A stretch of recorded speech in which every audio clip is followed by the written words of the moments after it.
30 segundos. Foi exatamente esse o tempo que levei para ver minha vida perfeita, construída com 12 anos de sacrifício, desmoronar em uma tela de alta definição. Eu achava que tinha os dois pilares mais fortes do mundo, uma esposa apaixonada e um sócio que era como um irmão de sangue. Eu estava errado. O que a câmera de segurança do meu vizinho capturou não foi apenas uma traição conjugal.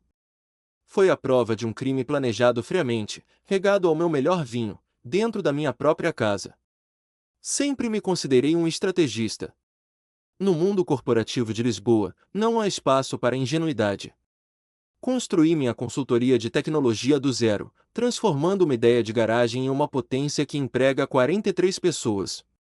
Minha casa em Cascais, com vista para o mar e acabamentos em pedra natural, era meu troféu pessoal. Era a prova tangível de que noites sem dormir e dedicação absoluta valiam a pena. Quando me casei com a Cláudia, há 4 anos, achei que tinha completado o quebra-cabeça da minha existência.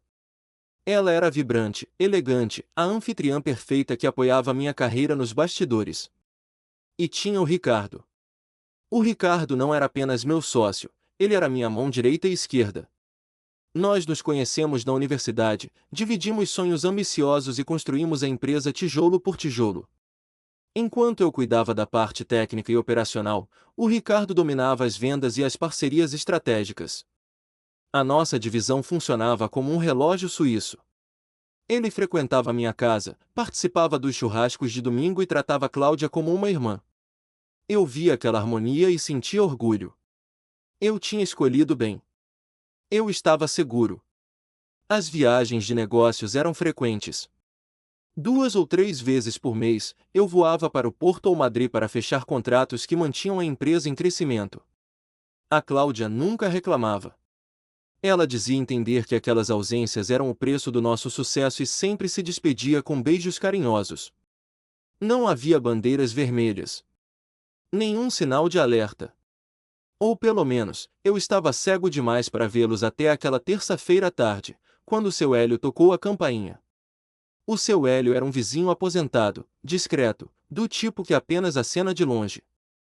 Vê-lo na minha porta, com as mãos nos bolsos do colete de lã cinza e um olhar hesitante, foi estranho.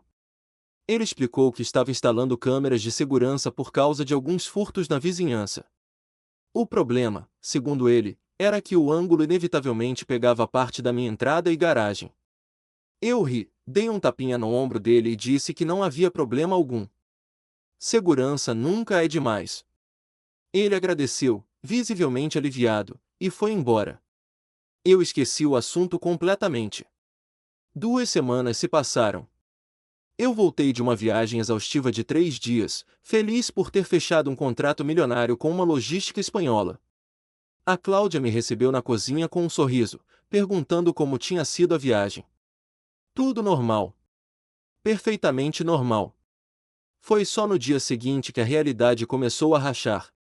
O seu Hélio apareceu novamente. Desta vez, ele não sorria. Ele segurava um pequeno dispositivo USB entre os dedos trêmulos e tinha uma expressão grave, quase de luto. Ele disse que precisava me mostrar algo. Algo que as câmeras novas tinham capturado e que o tinha mantido acordado a noite toda. Sentamos na minha sala de estar, aquela mesma sala que eu paguei com tanto suor. Ele conectou o dispositivo no meu computador. Os arquivos de vídeo apareceram, todos com datas e horários noturnos. Todos dos últimos 15 dias. O primeiro vídeo mostrava minha garagem iluminada apenas pela luz da rua. O relógio digital no canto da tela marcava 23 horas e 42 minutos. Um carro prateado entrou no quadro. Meu coração falhou uma batida. Era o carro do Ricardo. O meu sócio. O meu melhor amigo. Ele estacionou na minha vaga como se fosse o dono da casa. A porta da frente se abriu e a Cláudia apareceu. Ela usava um roupão curto de seda que eu havia comprado em Milão. Ela sorriu. Ele sorriu. E então, eles se abraçaram. Não era um abraço de cunhados ou amigos. Era um abraço de posse. Eles entraram juntos e a porta se fechou. O seu Hélio avançou o vídeo para outros clipes. Mesma cena, datas diferentes. Sempre que eu estava viajando, garantindo o futuro financeiro de todos nós, o Ricardo chegava tarde da noite. Em um dos vídeos, ele só saiu às 6 da manhã, olhando para os lados como um ladrão antes de entrar no carro. Eu assisti a tudo em um silêncio absoluto. Não senti raiva imediata. O que senti foi um vazio frio, como se alguém tivesse arrancado meus órgãos internos e deixado apenas a carcaça. Mas então, notei um detalhe no último vídeo que mudou tudo. Antes de entrar, o Ricardo parou na soleira da porta e a Cláudia lhe entregou uma taça de vinho. O meu vinho de reserva especial, que eu guardava para o nosso aniversário de 5 anos. Eles brindaram, rindo, antes de entrar. Aquilo não era apenas traição sexual. Era escárnio. Eles estavam rindo de mim na minha própria varanda. O Ricardo não estava apenas dormindo com minha esposa, ele estava vivendo a minha vida enquanto eu trabalhava para sustentá-la. O seu Hélio murmurou um pedido de desculpas, dizendo que não sabia se devia interferir. Agradeci com uma voz mecânica e pedi uma cópia das imagens. Quando ele saiu, fiquei sozinho. Contei as datas. O Ricardo tinha estado na minha casa 7 vezes em 2 semanas. A dor começou a se transformar em algo mais perigoso: cálculo. Eu não sou um homem de explosões emocionais. Sou um estrategista. Eu construí uma empresa planejando cada movimento com precisão cirúrgica. E naquele momento, sentado no sofá onde minha esposa provavelmente tinha beijado meu sócio na noite anterior, decidi que faria o mesmo com a minha vingança. Peguei meu telefone. Não liguei para Cláudia. Não gritei. Mandei uma mensagem para toda a equipe da empresa, convocando uma reunião obrigatória para a manhã seguinte, às 9 horas em ponto. O motivo? Anúncio importante. Ninguém questionou. Passei o resto da tarde preparando o terreno. Conectei meu computador ao projetor da sala de conferências e testei os vídeos. Cada pixel importava. No jantar, a Cláudia perguntou sobre a reunião. Menti-lhe com uma facilidade assustadora, dizendo que era apenas uma apresentação de resultados trimestrais. Ela acreditou, mudou de assunto e falou sobre uma nova receita. Mastiguei a comida sem sentir o sabor. Olhei para a mulher à minha frente e vi uma estranha. 4 anos de mentiras. Mas o pior ainda estava por vir. Enquanto revisava os vídeos novamente, notei algo que tinha passado despercebido na primeira vez. O Ricardo não trazia apenas uma muda de roupa. Em 3 das visitas, ele entrou com pastas de documentos da empresa. Pastas confidenciais que nunca deveriam sair do escritório. Minha mente acelerou. Por que ele levaria documentos financeiros para a casa da minha esposa no meio da noite? A traição da carne era óbvia, mas havia outro jogo acontecendo ali. Um jogo que envolvia o meu dinheiro e o futuro da minha empresa. O frio no meu peito virou gelo. Amanhã, às 9 horas, eles não perderiam apenas a reputação. Eles descobririam que subestimaram o homem errado. Não dormi naquela noite. A imagem das pastas azuis debaixo do braço do Ricardo, capturada pelas câmeras de segurança granuladas, queimava na minha retina mais do que o beijo que ele dera na minha mulher. Aquilo mudava tudo. A traição da Cláudia era uma facada no coração, mas o que o Ricardo estava fazendo sugeria uma punhalada nas costas que atravessava a minha vida pessoal e atingia o coração do meu império. Enquanto a minha esposa dormia no quarto ao lado, alheia ao furacão que se formava, tranquei-me no escritório e liguei o servidor principal. Se ele estava levando documentos físicos para fora da empresa na calada da noite, ele estava tentando esconder algo que não podia ser digitalizado ou que precisava ser destruído longe dos nossos servidores seguros.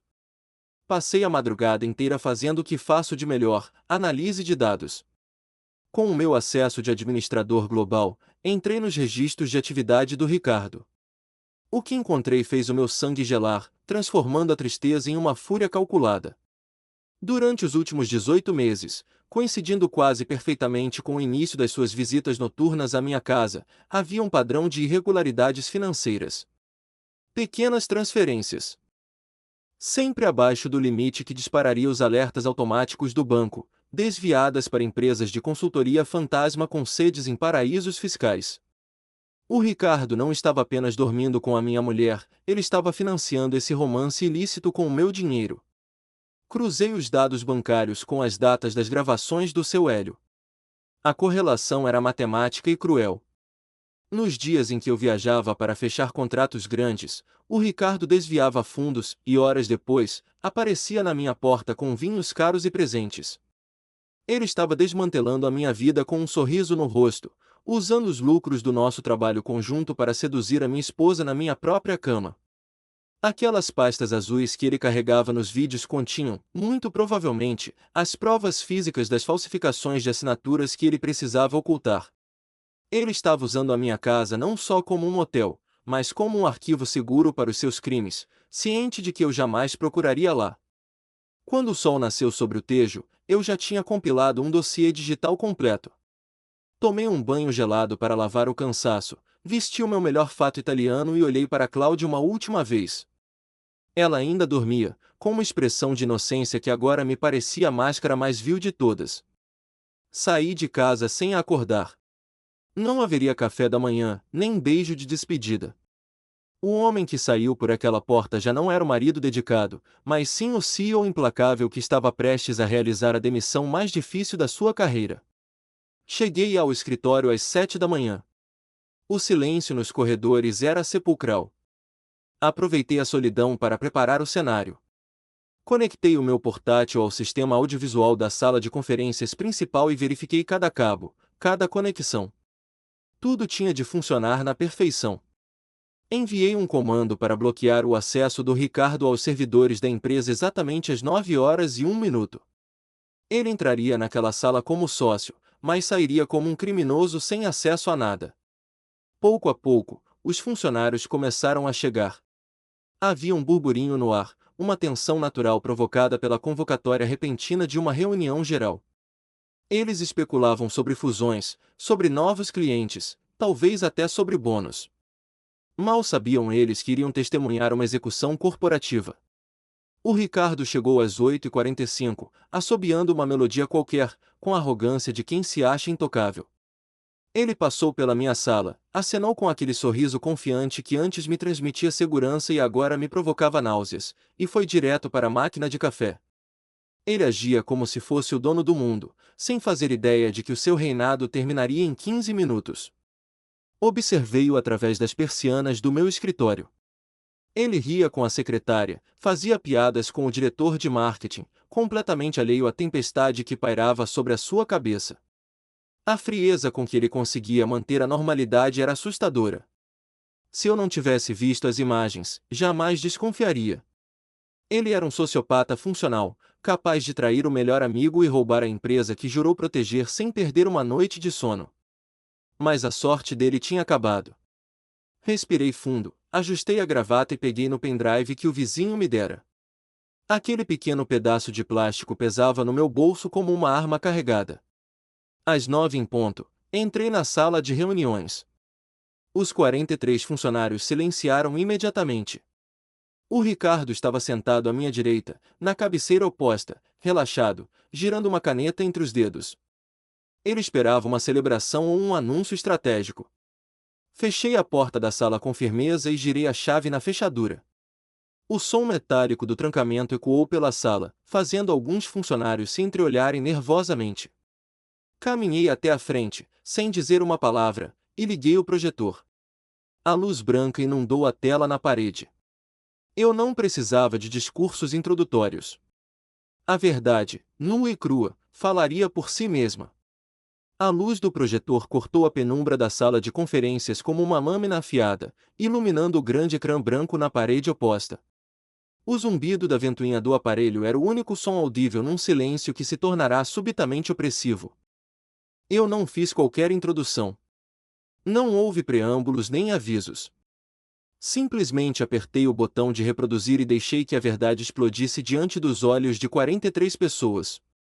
A primeira imagem foi nítida, o carro prateado do Ricardo, uma viatura que todos ali conheciam, a entrar na minha garagem. O relógio no canto do vídeo marcava uma terça-feira à noite, uma data em que todos sabiam que eu estava em Madrid a negociar o futuro daquela mesma empresa. Houve um murmúrio coletivo, uma onda de confusão que varreu a mesa longa. Mas o choque real veio segundos depois. A porta da minha casa abriu-se e a Cláudia apareceu. A intimidade do abraço, a forma como ela se pendurou no pescoço dele e o beijo que se seguiu não deixavam margem para interpretações inocentes. Vi o rosto do Ricardo perder toda a cor. Ele tentou levantar-se, as pernas a baterem na mesa, a boca a abrir e a fechar como a de um peixe fora de água, tentando articular um protesto que morreu na garganta. Ele olhou para mim, os olhos arregalados de pânico, esperando ver raiva, mas encontrou apenas a minha frieza calculada. Ele percebeu, naquele instante, que eu não estava ali para discutir um caso amoroso. Eu estava ali para o destruir. Mas o vídeo da traição era apenas a isca. Antes que o burburinho se transformasse em caos, mudei o slide. A imagem lasciva da minha esposa desapareceu, substituída por algo muito mais árido, mas infinitamente mais incriminador: folhas de cálculo. Eram os registros bancários que eu tinha extraído durante a madrugada, projetados em tamanho gigante. As linhas vermelhas destacavam as transferências ilegais, lado a lado com as datas dos encontros amorosos. Apontei para o ecrã e expliquei, com uma voz calma e letal, que o homem sentado à minha direita não estava apenas a roubar a minha vida pessoal, mas estava a desviar sistematicamente os lucros que deveriam pagar os bônus e os salários de todos naquela sala. O ambiente mudou instantaneamente. O choque transformou-se em indignação. Os olhares de pena que se dirigiam a mim viraram-se, carregados de fúria, para o Ricardo. Foi então que revelei a peça final do puzzle. Voltei ao vídeo, avançando para o momento em que o Ricardo saía da minha casa com as pastas azuis debaixo do braço. Expliquei que aquelas pastas continham os contratos originais falsificados, documentos que ele estava a esconder na minha própria residência, acreditando que seria o último lugar onde eu procuraria provas de fraude fiscal. A audácia dele foi a sua ruína. Ele tinha usado a minha casa como cofre para o seu crime, misturando o prazer da traição com a segurança da impunidade. O Ricardo tentou correr. Foi um movimento desesperado, instintivo, de um animal encurralado. Ele empurrou a cadeira para trás com violência e precipitou-se para a saída, mas a porta estava trancada. O som dele a forçar a maçaneta, frenético e suado, ecoou pela sala silenciosa como o estertor de um condenado. Eu olhei para o relógio. 9h15. Como se fosse cronometrado por um maestro invisível, ouviu-se uma batida forte e autoritária do lado de fora. Caminhei lentamente até a porta, ignorando os pedidos patéticos do Ricardo para que eu não o fizesse, e girei a chave. 2 inspetores da polícia judiciária entraram no recinto, seguidos por um oficial de justiça. Eu tinha enviado o dossiê digital para as autoridades 2 horas antes, juntamente com uma denúncia formal de peculato, falsificação de documentos e fraude corporativa. O Ricardo foi algemado ali mesmo, em frente à equipa que ele liderava, em frente às pessoas que ele enganou. O clique metálico das algemas foi o som mais satisfatório que ouvi em anos. Ele gritava que era um mal-entendido, que podia explicar tudo, mas as provas projetadas na parede atrás dele gritavam muito mais alto. Enquanto os inspetores o arrastavam para fora da sala, ele olhou para mim uma última vez. Não havia arrependimento nos seus olhos, apenas o ódio puro de quem foi superado no seu próprio jogo. Quando a porta se fechou novamente, levando com ela o traidor, voltei-me para minha equipa. Estavam atônitos, alguns com lágrimas nos olhos, outros pálidos. Desliguei o projetor, mergulhando o ecrã na escuridão.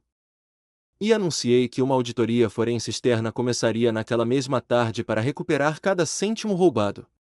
A limpeza tinha começado. O cancro da empresa tinha sido removido. Agora, faltava apenas lidar com o que restava da minha vida em casa.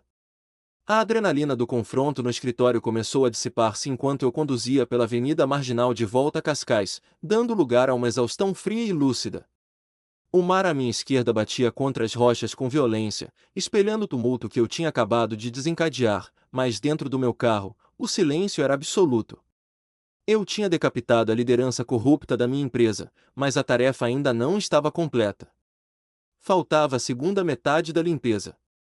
O Ricardo já estava a caminho de uma cela fria nas instalações da polícia judiciária, mas a cúmplice dele ainda vivia na minha casa, dormia nos meus lençóis e bebia o vinho que eu pagava. Cheguei à casa à meio da tarde. A Cláudia estava na sala de estar, folheando uma revista de decoração, planeando provavelmente a próxima remodelação que eu financiaria. Quando me viu entrar aquela hora, o sorriso dela vacilou. Havia algo na minha postura, talvez o peso invisível do que eu tinha acabado de fazer, que a alertou. Ela começou a perguntar por que é que eu tinha voltado tão cedo, se a reunião tinha corrido bem, mas eu passei por ela como se fosse um fantasma. Não respondi. Não havia mais palavras para trocar, apenas sentenças para ditar. Caminhei até a enorme televisão de 85 polegadas que dominava a parede da sala, o altar do nosso entretenimento doméstico, e conectei o meu portátil. A Cláudia levantou-se, a tensão a irradiar do seu corpo, perguntando o que se passava.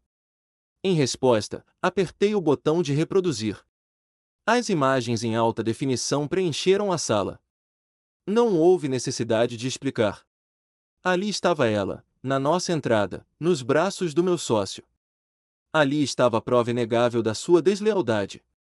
A reação dela foi visceral. O rosto perdeu a cor, tornando-se uma máscara de cera. Ela levou as mãos à boca, não em choque pela traição, mas pelo horror de ter sido descoberta. Antes que ela pudesse começar com o teatro das lágrimas e das desculpas esfarrapadas sobre solidão ou abandono, lancei a segunda bomba. Informei-a, com uma voz desprovida de qualquer emoção, que o amante dela não viria salvá-la. Contei-lhe, com detalhes clínicos, como o Ricardo tinha sido algemado e levado do escritório horas antes, acusado de crimes que garantiriam que ele passasse a próxima década atrás das grades. Foi nesse momento que o verdadeiro pânico se instalou nos olhos da Cláudia. Ela percebeu que o barco onde tinha apostado as suas fichas tinha acabado de afundar. Ela tentou aproximar-se, tocar-me, jurar que tinha sido um erro, um momento de fraqueza. Mas eu recuei, sentindo uma repulsa física pelo toque dela. Foi então que tirei o envelope pardo do bolso interior do meu casaco e atirei-o para cima da mesa de centro de vidro. Dentro daquele envelope não havia uma carta de amor, mas sim a realidade crua da nossa situação legal. Expliquei-lhe, pausadamente, para que não houvesse dúvidas, os termos do nosso casamento. Nós tínhamos casado sob o regime de separação total de bens. A casa onde estávamos, comprada com o lucro da venda da minha primeira startup anos antes de a conhecer, era inteiramente minha. O carro que ela conduzia estava em nome da empresa. As contas bancárias, os investimentos, as obras de arte, tudo era fruto do meu trabalho, protegido por contratos que ela tinha assinado sem ler, demasiado ocupada em gastar o dinheiro que eu ganhava. Ela olhou para os papéis, trêmula, e a compreensão aterradora da sua nova realidade abateu-se sobre ela. Ela não ia apenas perder o marido, ela ia perder o estilo de vida que venerava. Ela não tinha direito a nada. Nem a casa, nem a uma pensão, nem a metade do império que eu construíra. A mulher que minutos antes planeava redecorar a sala estava agora, efetivamente, sem abrigo. A minha voz soou estranha aos meus próprios ouvidos, dura e irrevogável, quando lhe dei o ultimato. Ela tinha 24 horas para retirar os seus pertences pessoais. Roupas, sapatos, joias de família que ela tivesse trazido. Tudo que tivesse sido comprado com o meu dinheiro ficaria. Informei-a de que, na manhã seguinte, uma equipa de segurança viria mudar todas as fechaduras e códigos de alarme. Se ela ainda estivesse na propriedade depois desse prazo, seria tratada como uma invasora e removida pela polícia. A Cláudia desmoronou-se no tapete persa, chorando copiosamente, implorando por uma segunda oportunidade, dizendo que não tinha para onde ir, que os pais viviam num apartamento pequeno no Algarve, que não tinha dinheiro. Eu observei a cena com a frieza de um juiz editar uma sentença. Aquelas lágrimas não eram por mim, nem pelo nosso casamento. Eram lágrimas de autopiedade, lágrimas de alguém que vê o seu futuro de luxo evaporar-se. Não fiquei para ouvir mais súplicas. Subi as escadas, fiz uma mala pequena com o essencial e saí da minha própria casa. Iria passar a noite num hotel no Estoril. Não conseguia dormir sob o mesmo teto que ela nem mais uma noite. Enquanto conduzia para longe, liguei o rádio. As notícias locais já falavam sobre o escândalo financeiro na minha empresa e a detenção de um alto executivo. O nome do Ricardo estava na lama, onde pertencia.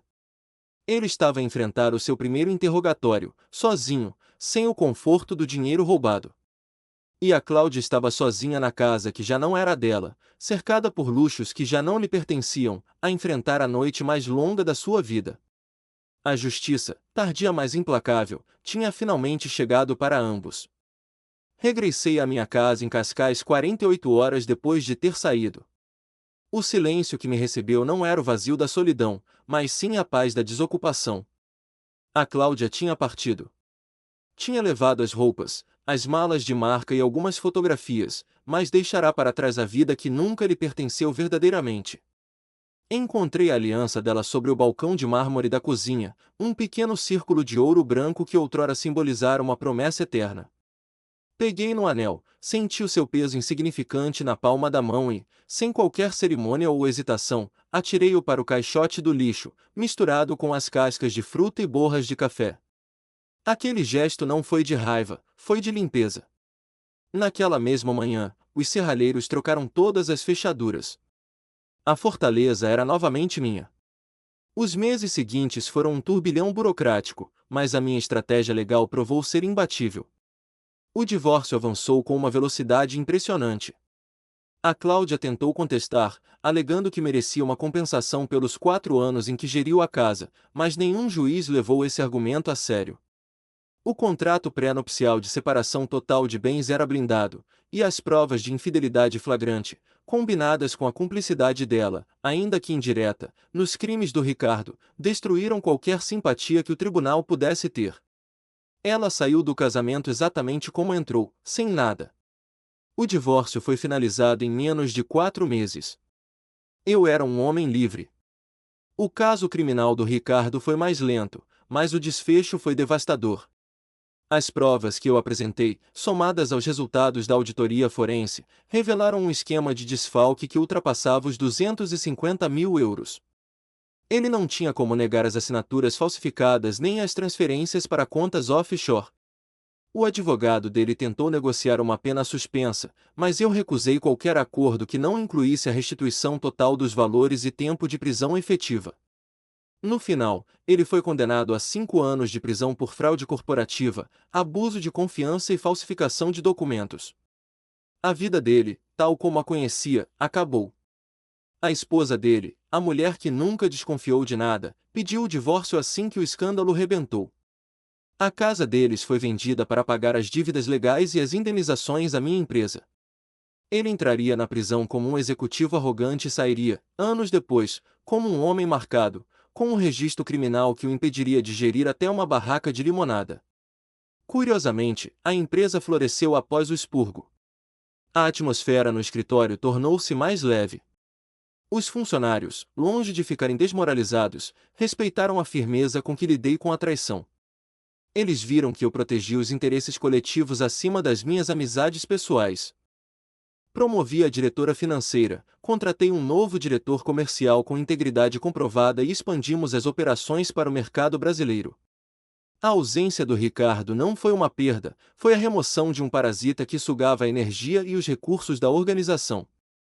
Eu provei a mim mesmo que podia prosperar sozinho, sem um sócio desonesto ou uma esposa infiel a drenarem a minha vitalidade.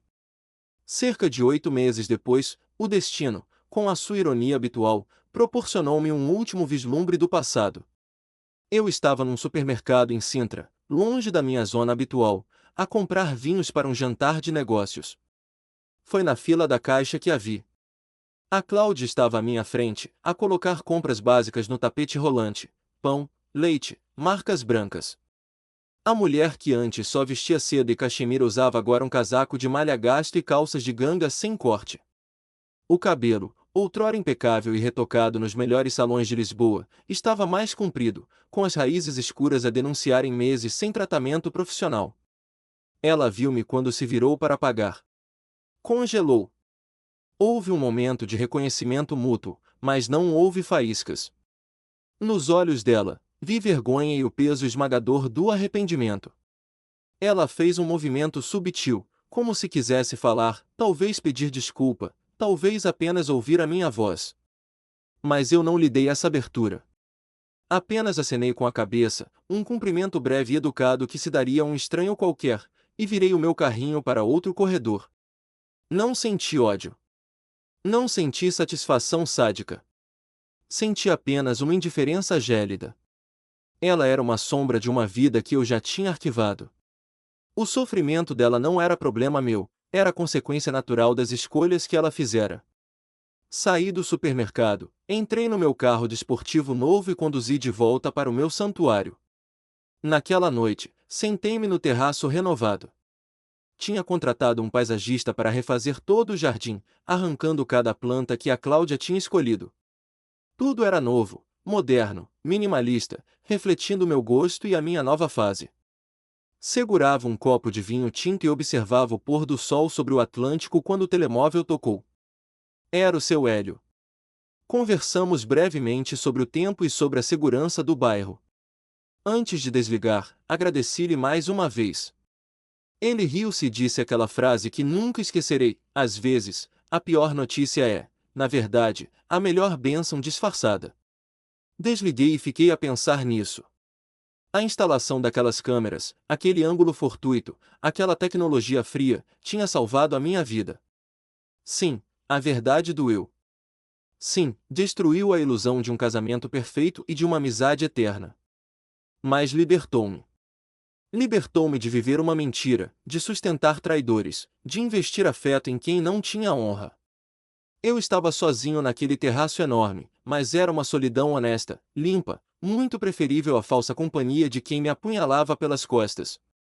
Olhei para a casa do vizinho, onde a pequena luz vermelha da câmara de segurança brilhava na penumbra. Um olho eletrônico vigilante. Sorri, brindei ao escuro e bebi o vinho. Eu tinha cicatrizes, claro. Mas as cicatrizes não são sinais de fraqueza, são a prova de que o que tentou destruir-nos falhou. Eu sobrevivi. A minha empresa sobreviveu. E o futuro, agora livre de parasitas, parecia mais brilhante do que nunca. Às vezes, é preciso perder tudo o que achamos que amamos para descobrir a força que realmente temos. E eu, Duarte, nunca tinha sido tão forte.